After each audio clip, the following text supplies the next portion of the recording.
Does your shoulder hurt when you do bench press or overhead press? Well, today we're gonna talk about the elevated shoulder. Maybe you've noticed like one of your traps is really, really tight and you kind of see a lean in your shoulder. You got an elevated shoulder. Or what we do at ResetU to test this is an overhead squat test. With a stick, sometimes it's an axe if that's all you got lying around, and you press over your head. Now some people, one shoulder's higher than the other. If that's true, and that's causing your problems, today, I'm gonna show you how to fix that elevated shoulder. Stick around. So first, how does the elevated shoulder happen? Think about your ball and socket joint in your shoulder, this little humeral head right here, as a happy ball and socket joint that should sit in the center and not have any impingements and do all this cool stuff. But sometimes it gets elevated, starts scratching on those top, muscles, joints, tendons, ligaments, and your clavicle gets scratched, your AC joint, which is your clavicle, your shoulder blade, all these things can kind of pinch together. And then you get this pinching movement when you lift your arm up. So basically what's happening is the muscles in the front are so tight and dominant, they're pulling the shoulder up and forward. And then this muscle here in this trap is so tight, it's pulling it up. So basically, this shoulder that should be down and back starts to go up and forward. So what we're gonna do is we're gonna mobilize that joint first, then we're gonna stabilize it so it doesn't have to come back. Let's go. So first, we gotta distract the joint, meaning pull it back into alignment. So we're gonna use a band like this, and we're gonna go after the affected shoulder. For me, it's the left one, which is crazy because I had surgery on it, and if I would've done this stuff earlier, maybe I wouldn't have this problem.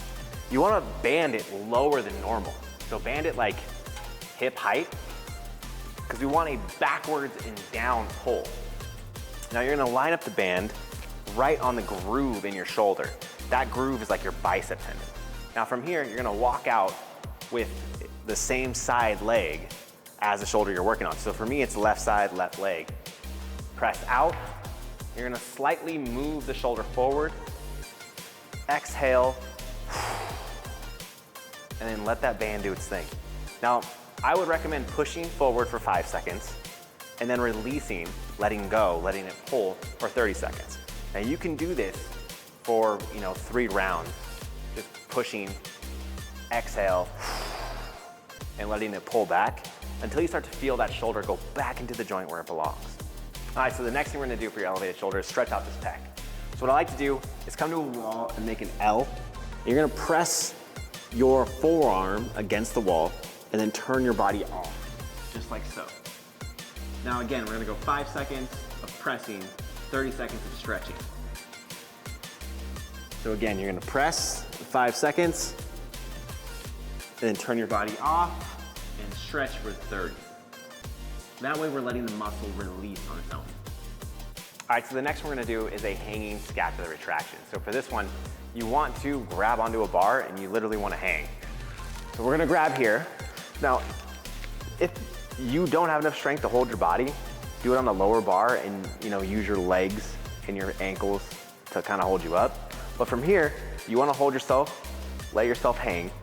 Then you want to pull yourself up using just your lower traps and push your armpits forward.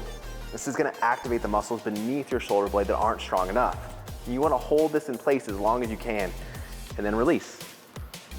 I would do at least 15-second holds if you can for 3 reps, just to strengthen these lower traps.